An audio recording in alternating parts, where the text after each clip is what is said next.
Here we go. Money talk. Here comes the money. Money, money, Dollar. Welcome to the Free Money Podcast. It's where we bridge the chasm between Brooklyn and the Bay Area in the world of institutional investing. I'm Sloan, and that's Ashby.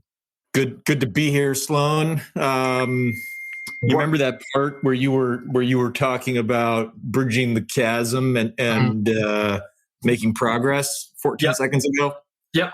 I think we should do some of that kind of exploration today, because this week, up until this week, I would have said the entire system was rigged to make the super mega rich hedge fund folks even richer. But maybe, Sloan, maybe we saw progress towards a more democratized system this week as a band of retail investors, via the power of social movements, humbled some of the most sophisticated market actors in the world, really. Is that progress, Sloan? You know, it's like, it's one of these things where, like, so I've been getting, like, I think I've gotten probably a total of 7 or 8 texts, 3 or 4 today. And one of the most interesting questions I got is, like, do you, like, side with the idea that this is a populist uprising? Yeah. And it's like, I have a really hard time getting on that train, because, like, it's not really like, a whole bunch of people who are working, like, in Amazon warehouses, like, rising up and taking control of the system. It's like software engineers and stuff like that with $10,000 that they were, like, down to waste. 2 weeks ago they were crypto bros, and now they're GameStop people, bringing an uprising. I think this is a big Rorschach test for people. Like, you either see this as a retail uprising against the man, or you see it as, like, evidence of, like, corporations being in bed with hedge funds to prevent these retail traders, because, as we'll see as we dig into the news, Sloan, it went both ways, right? So for a moment, they bid up the price of this one company, GameStop, but then, the company that facilitated that democratization of markets really couldn't cover all of the margin. I don't even know what happened, Sloan. What the heck happened there? Why did they shut down trading? As I understand it, just a quick note on financial plumbing for folks listening. In the US, right, like, we have, like, all of these brokerage firms like Schwab and TD Ameritrade and Robinhood that are really, like, customer facing, storefronts for the market. Those brokerage firms will have accounts at clearing firms, right? And so those clearing firms look at the risk of each of their brokerage firms, the brokerage firms that they do business with, on an aggregate basis. So, like, if you're sitting there and you are the person who's servicing Robinhood at Apex, or whoever is their person, you're seeing just an insane amount of risk swell up all of a sudden, as that customer base owns just, like, an insane number of out of the money options on, like, literally the dumbest stocks they could find. Literally, not figuratively. Literally, like literally, they're like, what are the worst pieces of shit that we could find in the market? BlackBerry, like, and GameStop, like AMC movie theaters. AMC movie theaters, in the middle of a pandemic, is now doing quite well. We should have watched that goddamn SPAC. We should have. But to give them credit. All right, finish your thought. But anyway, so what happened is that the clearing brokers called Robinhood, and they're like, hey, you guys have to put down more cash. Robinhood goes, well, sure, we'll totally try and do that. Only problem is we don't have more cash. And so, like, it seems like that's, kind of how they wound up limiting it. Not all brokerage firms are doing that. TD Ameritrade is still letting folks trade options without restrictions. Interesting. I think those are the people in the media who are trying to, like, describe this as, like, isn't this crazy what they're doing to these companies, are missing the point that this was about crushing the short sellers. Yeah. So they may as well have been just looking for hedge funds. And so they found these ridiculously crap companies because that's where all the short sellers were.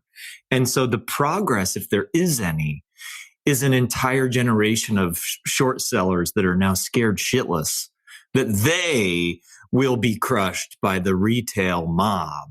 Yeah. But before I get too excited about this notion of like a level playing field, part of me wonders if like this Reddit, Robin Hood moment is a little bit like the Arab Spring.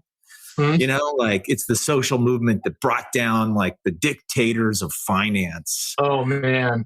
But we know that book kept going and ended up with Donald Trump as president, right? Yeah. So what's the end game here for this democratization of financial power? What do we end up with in 4 or 5 years from now? Is it as bad as it was in the political space?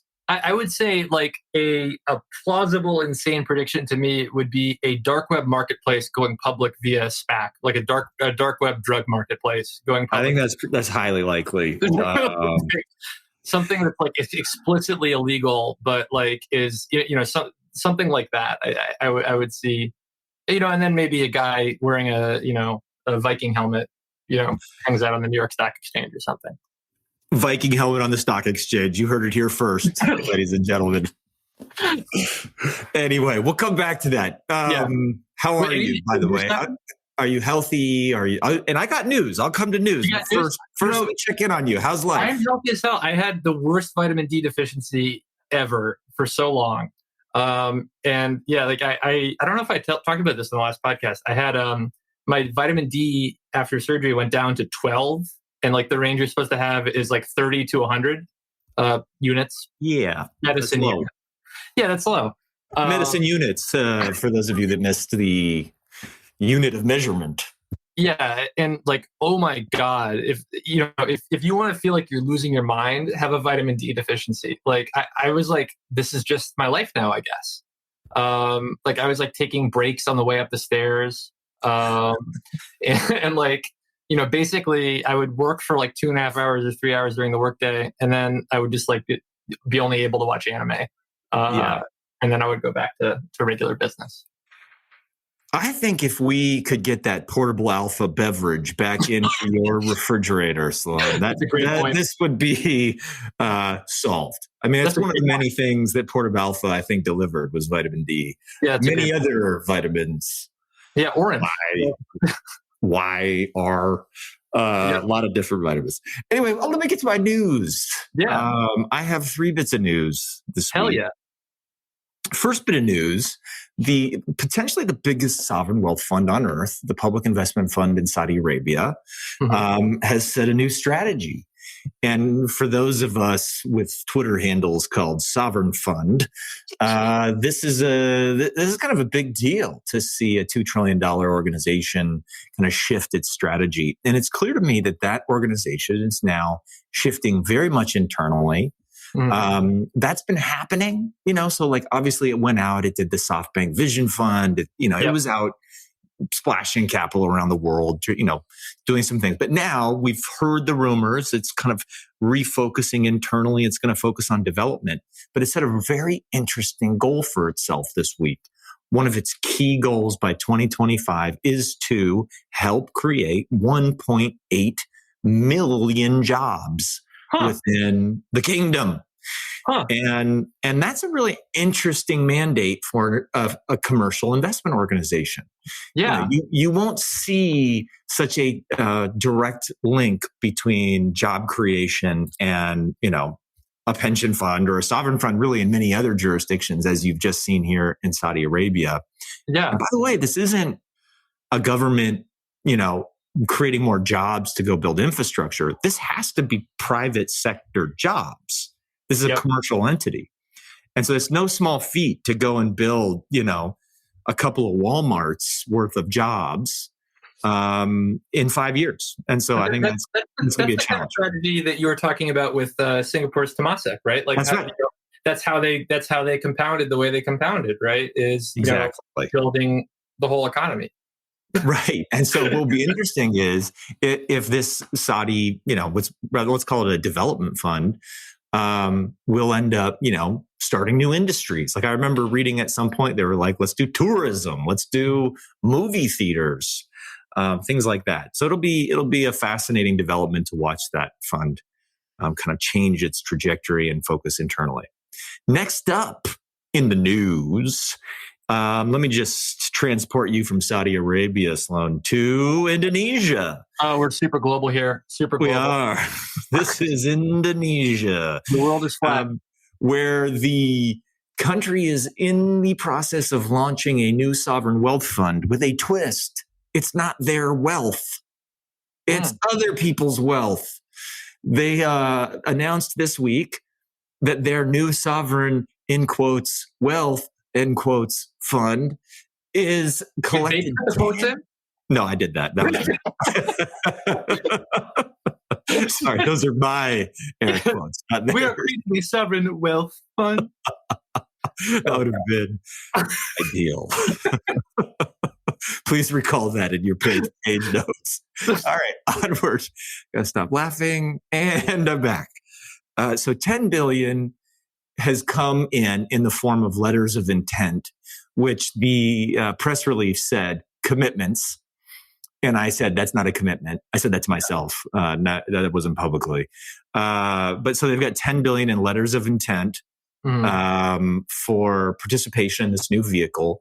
Really reminds me of the National Infrastructure Investment Fund in India, which set up a similar co-investment style platform to drive investment into infrastructure and ports. Yeah. Which itself was based on the Russia Direct Investment Fund, which was driving investment into private equity. And so it looks like this type of development model, building from the Saudis into the Indonesians, is really taking hold. Yeah. And I think just first off, noting like, wow, SDFs are like part of the development toolkit now.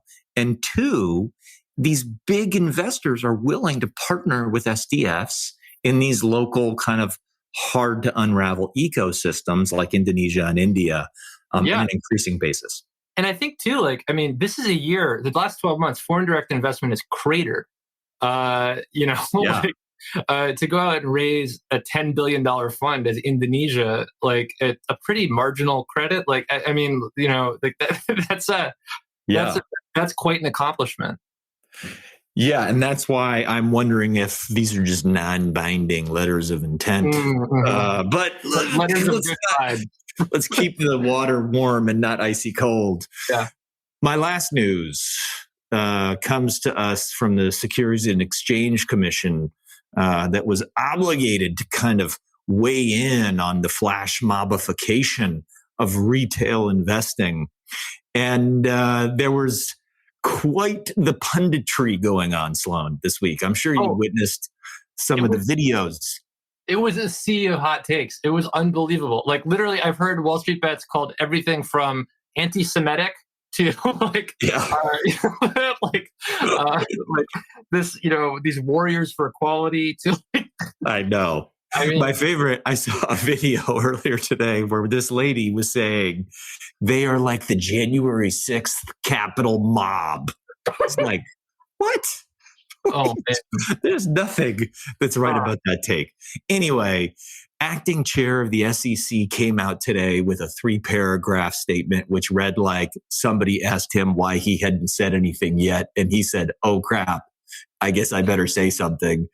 And I'll paraphrase the rest of it for you. We are monitoring the volatility. The market infrastructure still works. Please don't break any laws. We'll have to come and talk to you later if you break laws. Not you, the hedge funds, you there on Reddit. Really talking to you on Reddit, signed the SEC. That's it. It's clear to me they don't know what the hell's going on by this, I think so what do we do? I think, it's funny because I think we've achieved a first ever thing, which is an in-person guest today. My friend Liz is hanging out in our living room, and she is one of the people who made a bucket load of money on WallStreetBets. You're kidding. And she has been on the forum for years. And we're not going to define bucket load for tax reasons, or I'm pretty sure it's 6 figures. Interesting. Hey, Ashby, meet Liz. Hey, Liz. Hi, Ashby. Sorry, that's the air horn. Yeah. This is welcoming you into the show, Liz. How are you? Good. Good. So we were just trying to unravel the SEC. Okay. Like the SEC's bizarre press release today, which barely explained anything about what was going on other than they had everything under control and that you shouldn't be looking here. But we just kind of want to dig in here. First off, you made a bunch of money in this thing? I thought nobody made money in this. I made a little bit of money. I have some gains realized and some gains unrealized. Okay. I have like maybe 50K realized and 60K unrealized. And like, what was your how long have you been trading options? Oh boy, since about 3-4 years. I would say like since 2017. 3-4 years. Yeah, so I've never made money trading options. Like I've made money in bursts, but like year over year, like it's been like losses. Yeah. So this is the most profitable year yet.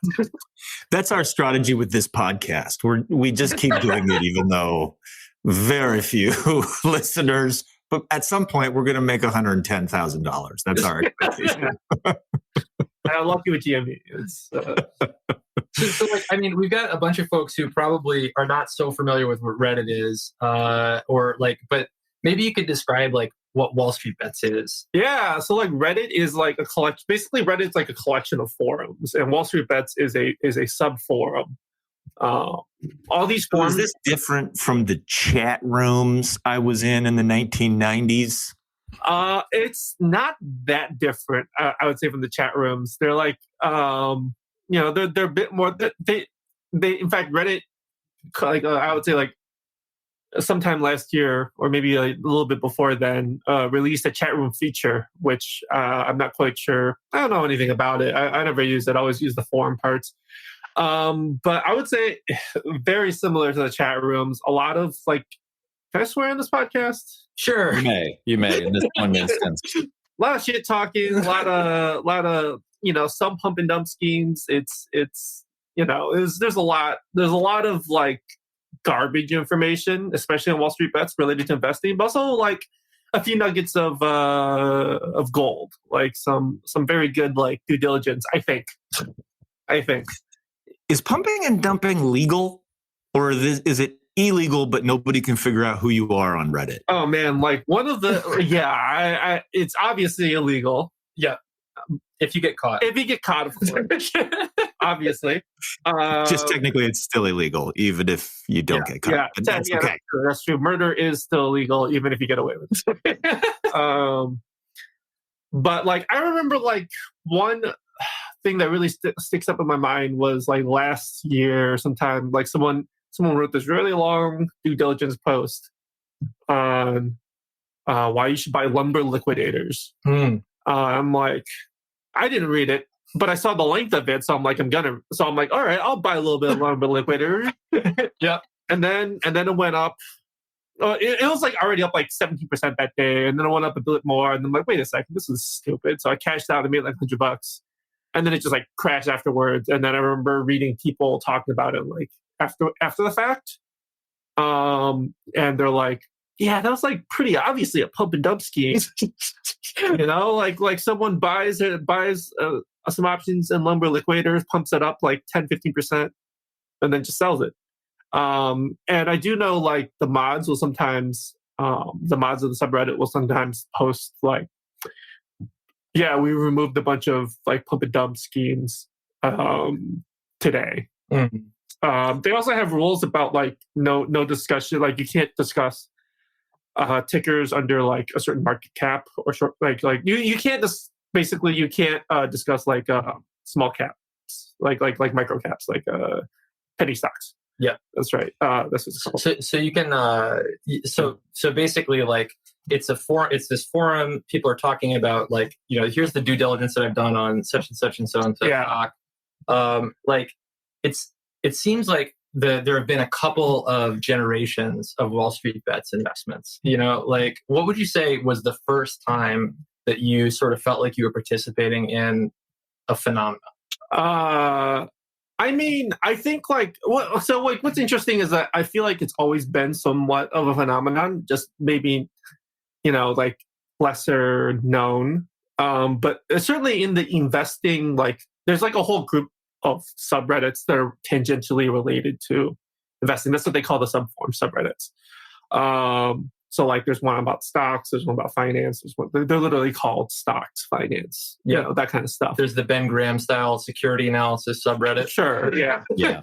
And they all talk about WallStreetBets. Like they will like when you make a risky or ill-informed or dumb bet, like they'll be like, well, that's a WallStreetBets style play right there. Or like this isn't WallStreetBets. We do more research than that. Like that kind of talk. So like, I got into WallStreetBets probably around when I started trading options. And I think that's like how I heard about them, was in this kind of like whispered, like, like, oh, those people on WallStreetBets, they're idiots, don't be like them. But also, they're just risk takers. Yeah, they're just risk takers. But also, sometimes they'll link to due diligence posts in WallStreetBets. Because they're like, well, take it from a grain of salt because it's from WallStreetBets, but this is a pretty well-reasoned argument why you should go take this position. So like, like when I joined, there were like, I don't know, a couple 100,000 people on the like subscribers to the forum. And like, as of today, there's like 6.5 million. But it's always been infamous. Yeah. It's always been infamous. There's always had the same reputation. It's more infamous now. It's almost famous, like not even infamous anymore. I'd say it's famous. It's famous. Yeah, it's just legitimately famous. It's not, but I don't know. People don't know like mainly what WallStreetBets is known for is incredibly risky plays that more often than not don't work out, but when they do, you're like 10 to 100x your money. So we were talking before this about a strategy just buying random out of the money options, which they're called weekly, like you would call them weeklies. They would call it FDs, which I'm not going to tell you what that means because I can't. Because it's too offensive. It's too offensive. Thank you for that. Yeah.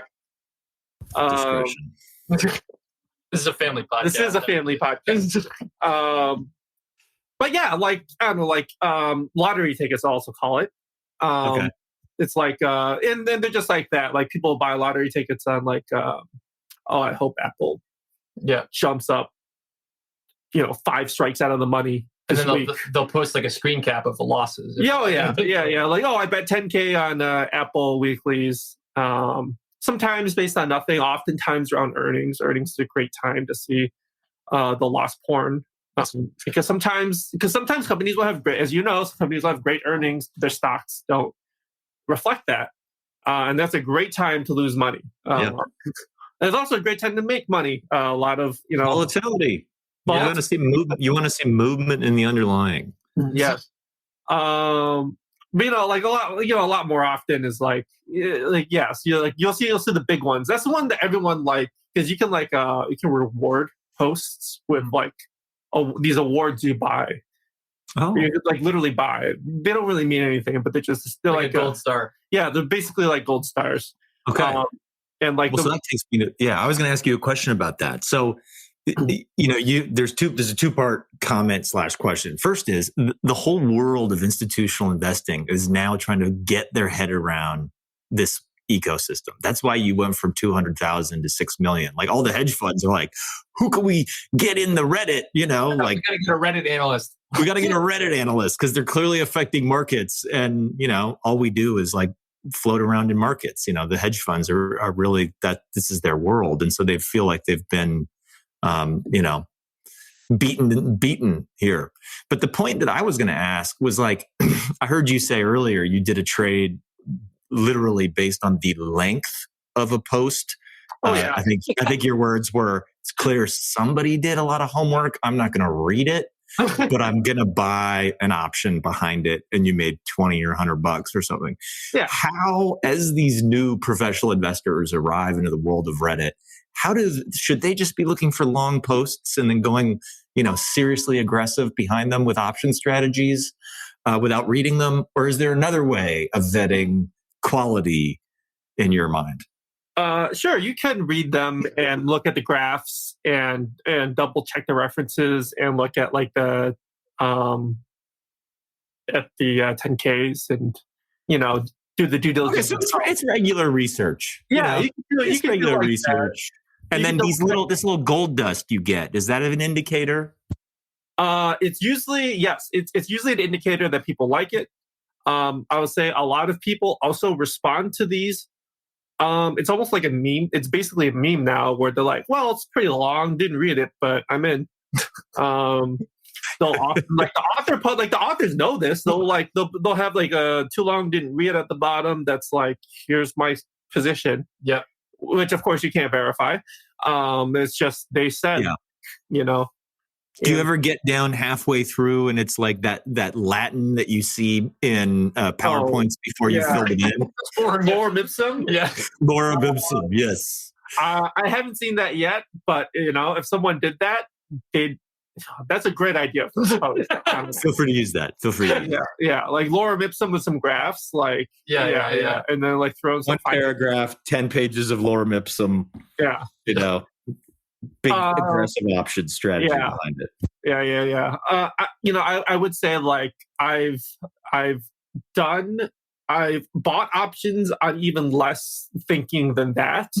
So the fact that I saw a long post and I bought it, I think it's pretty indicative of the type of traders that are there. There are some really smart people. I think. I think they're smart in that they post a lot of stuff, but I never really like double check their research. So it could be wrong. This is awesome. I'm learning a ton here. We were like overlaying on top of this movement, where we're like, this is a revolution.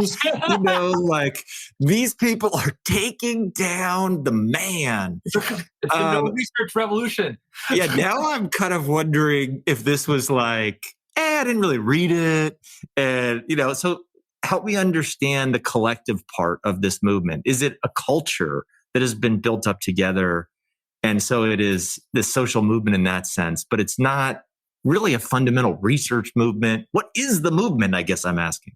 I don't really think of it as a movement. I think of it kind of turned into like this like little guy, like David versus Goliath thing. But I would say like the main thing that why this blew up was because this guy made this post all the way back in like early last year, March of last year, maybe, where he's like, I have this thesis on GameStop and this is why I think it's going to go up. It's got strong fundamentals and all this short interest and all that. And a lot of people made fun of him. They're like, GameStop, they're going bankrupt. And then he would like post updates of like, here's my position. It's down like $20,000. It was like a $40,000 bet initially or something like that. So it'll be down 10, 20K. And then slowly over time, GameStop started going up. And then people are like, well, maybe this guy's got a point, and just kept on going up and up. And then he basically is like almost like a cult. Almost like a cult. People are like, well, okay, wait a second. Like this guy did all this research. And he's in, hey, maybe he's at a point. Maybe we've made fun of him too early. Maybe our assumptions were wrong. And it kind of built into this movement. Now his position's worth like, I don't know what, I'm not quite sure. It depends on the closing price today, but like tens of millions. Yeah. He had a bunch of options in there. Yeah. It was like, but he also had a bunch of shares. He had a lot of both. And now he's like treated in some ways literally like a god. People sounds like a healthy, constructive ecosystem here. Yeah. It's just like the hedge fund ecosystem. It is literally. Right. It's just like the hedge fund ecosystem. I love it. Yes. There's nothing different. The cult of these people who could generate performance. Yeah. He needs to start a fund. Yeah. Some of the biggest legends of WallStreetBets are those who made or lost the most amount of money. So like this guy, Of course, the fucking value. He made Yep. tens of millions. It's his name, so you can say that on the show. Yeah. I think that, Yeah. And who's the CFA charter holder, by the way? Oh, yes. There's this guy who is pretty famous. I forgot his name, but he's pretty famous for this video he shot of like, okay, he's famous for two things. One, I believe this is the same guy. I might be conflating two different people in the same person, but whatever, it doesn't matter. In Wall Street Bets lore, they're immortalized. He bought, like, he used Robinhood as a broker, which is important, and he bought like 100 shares of like AMD, and then he sold deep in the money calls for those, like, covered calls for those shares. And then because of an oversight by Robinhood, since he was on a margin account, they gave him margin on the premium he got from the shares in addition to the underlying shares themselves. So he basically double dipped on his margin. And he just kept on doing, and then he used that new margin to buy more shares, and he sold more covered calls. So he basically got an infinite margin glitch, like they called it. And then he bought like deep out of the money, I believe it was puts on Apple for their earnings. And he and then they blew their earnings out of the park, and he lost like $50K of money that was definitely not his, off of like $5 to $10K to start with. And then he filmed a video of himself at market open with his like account. And then basically when the market opened, his PL graph just like cratered, and then he made this noise that's just he made this like guttural like gut noise, and that gut is like immortalized in Wall Street Bets like culture of like there's this idiot that came and lost all the money, and also got Robinhood. They all got Robinhood to change their policy, and that they would not let you sell deep in the money calls for a period until they fix this glitch, so that other people can't do it, because people were doing this to get like $1 million in like $1 million in like margin, and just bet it all on some stupid stuff. I try not to swear there. and yeah, and then innovation that Silicon Valley is bringing to the financial system is just unbelievable. It's incredible. Unlimited margin. I mean, wow. Democracy at work. Yeah, the New York brokerage firms only give you 100 or 1-to-1. Yeah. So like this is like, yeah, we're getting to like 4x levels of margin, you know. Yeah. But yeah, this is Wall Street Bets. Like Wall Street, okay. Like recently, they have become like almost like a leftist, like socialist. Like, let's take down the hedge funds group. But like that's a very recent innovation, and honestly, I don't see it lasting. Yeah, it's less about the movement to take the hedge funds down than to just find like the really awesome trade. Sounds like. And in this case, the awesome trade like involved identifying a big short position and then squeezing it and seeing it explode. Yeah. I will say like the recent actions taken by the hedge funds probably cemented, the culture a bit more towards this taking down hedge funds. You're talking about the bailout or the there's the bailout, there's the Robinhood stopping the purchasing of certain securities. There's all that. Like that probably cements them more towards this like anti like big business thing. But the Wall Street Bets I know at its heart is about losing large amounts of money based on almost no research. Interesting. Losing large amounts of money based on almost no research. Yes. I mean, like that, I think is about as good of a characterization as I've heard. Sometimes based on a lot of research, and that research didn't pan out. Yeah, and then they lost a bunch of money, or they made a bunch of money. Yeah, but it's about big bets basically. Mm-hmm. It's fascinating to hear the world you're living in with this space, and you've been doing it for a long time. I think it's not uncommon to see like sentiment analysis being used in investing, and definitely like in in private markets like venture capital, like relying on personal networks and word of mouth and, introductions to things. To me, like in hearing you describe it, this feels a little bit like we've weaponized like the dentist stock recommendation in this case. Like in the old days, like the dentist would have all these people come into the chair and be like, "Give me a good stock tip," and so here we've like created the dental stock tip at scale, and now you're also putting information and data behind it. And maybe this will be something new. I don't know. I mean, it sounds like it's not new, but maybe like we're onto something here that like we don't quite yet appreciate. If only they were as qualified as a dentist. Yeah, I mean, like I think one of the things that's about Reddit that sucks and is cool is that like it can like literally. I went to WallStreetBets yesterday and saw that they have this thread every day, the daily moves. Like, what are you doing today? Yep. And that thread had 72,000 comments. Yeah. They had to make that thread. That's a relatively recent innovation because otherwise the subreddit would be spammed with garbage. Yeah. But Reddit has this amazing system, I think, for ranking comments where, you can have like, a comment and then reply to that comment and then reply to that comment. And, so you can actually see the context around upvote, downvote, exactly. And like, I think you heard it here first, like there are going to be 10 to 15 semantic analyses of WallStreetBets used to predict price in... Oh, there's already a website for that. Oh, really? Yeah.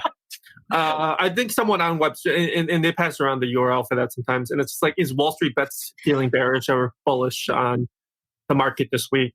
There you go. That are mentioned the most often. Yeah. Before all this GME madness blew up, people would post like, here are the most mentioned tickers on WallStreetBets on the daily discussion thread. Yep. There's like a natural language processing applied to this like torrent of verbiage. Yeah. So some of they use some colorful language to describe bears or bulls, but you get a hang of it after a while. Let me see if I can remember what this WallStreetBets website was called. So would you say like the interacting with all this, Liz, has awakened something like akin to a passion for investing in you? I mean, I like gambling. Okay. I certainly invest. I certainly invest in like index funds and some like stocks that like buy shares and I just hold them long. I've always been kind of interested. Well, I won't say always. My dad's always been like, he's always told me like, you got to invest in like the market. You got to invest in things. You got to invest in the market. Like it's like how you build long-term wealth. So I always had that ingrained in me. I would say like I started off by doing that and by like reading about trading. But I don't think this has awakened any. I mean, it kind of, if nothing else, it kind of makes me sometimes long for the safety of, holding Microsoft, which I guess like, it maybe in some senses is not that safe.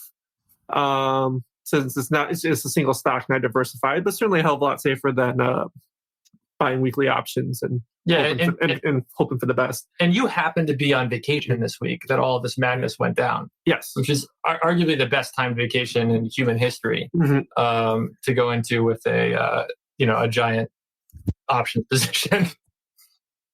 Yes. What is your Liz? What is your? Oh, go for that. It's called Swaggy Stocks. Swaggy Stocks. That sounds. WallStreetBets. SwaggyStocks.com. WallStreetBets real-time analysis. Do you think that we're going to get? What's your day job? Can you just remind me? I forgot to ask. Yes, I'm a software engineer. Okay. Yeah, so I am lucky to have a high-paying job in a secure industry, in a pretty secure industry, I would say. So I am like lucky to have like disposable income to like basically gamble on the stocks. Right. Yeah. No, the enjoyment is the Reddits and it's a bit of a gamble. Sounds like.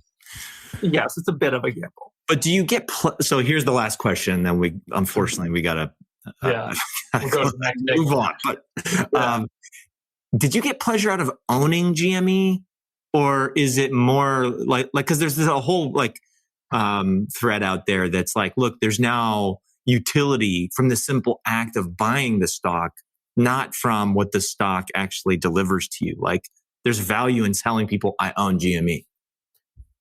I like to watch the numbers go up. Yeah. Okay, so that take is wrong for you.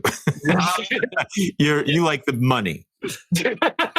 I mean, it's fun to be part of this like community, but like I had GME. I had GME calls dated to April, like expiring in April, before all this blew up, and I bought it because I read this DFV guy posting about it, and I thought, sure, why not? Why not throw $2,000 in calls into this position? Yeah, there was a long Reddit post on it. So Yeah. It was. And this guy's been holding for months, and Yeah. so like, yeah, why not? yeah. Right. So, well, let's go to the last segment of the show. Liz, do you want to hang around? All right, yeah. So Hang around, Liz. What's this one? He's got a gun to his head. So the first question in the Dear Ashby segment, and beloved listener, if you've forgotten, the Dear Ashby segment is where we answer questions from you. So if you have a question that you want us to talk about at this part of the show, just write us, freemoney@gmail.com. First question is, there is a growing discussion about potentially allowing the economy to run hot for a period of time, i.e. allow inflation to go up above the range that the Fed usually acts on it in. Would that be bad for pensions and retirees? Running hot sounds like a cool thing for an economy to do. But I think, there's probably two sides to this. It's probably good for the people who made pension promises because, you're assuming inflation is going up. So the value of the promise you've made to these individuals is coming down. So if you're a company, you're like, we'll let it run hot.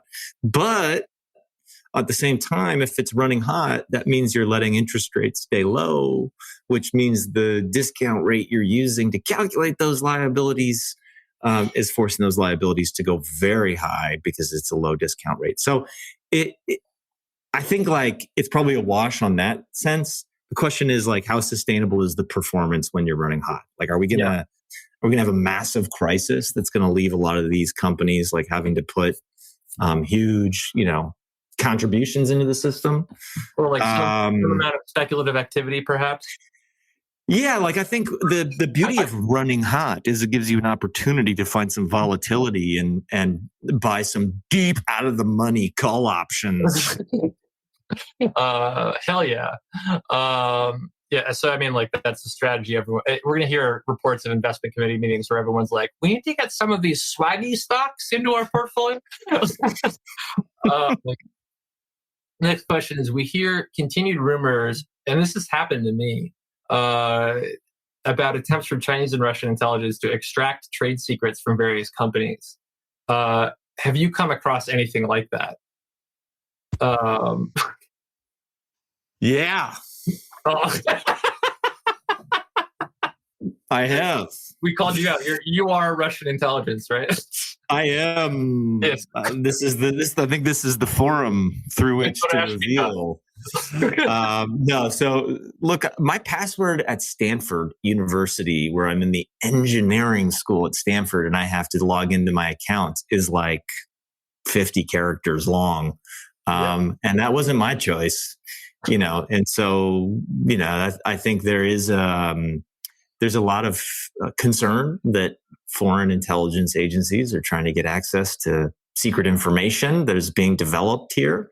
Mm-hmm. But I not personally, like I haven't had, bumped into spies trying to steal stuff from me. Not that I would even know, I guess, but definitely you hear about it in kind of venture capital circles that, got a nice visit from certain feds asking what this was about. Yeah, that happens. I mean, I think those actors are out there trying to get information. Back in the before time, I bumped into a couple of people at conferences who would just be like, very like, just make no sense there, and kind of be bleeding you for information, but have no compelling business rationale to be there. Yep. I mean, so last one for today is Citron Research ended its 20-year run of publishing short sale reports during the GameStop run. So it's a bad place to short. The market's not safe for short sellers anymore. Is that bad? I think I don't feel bad for short sellers having to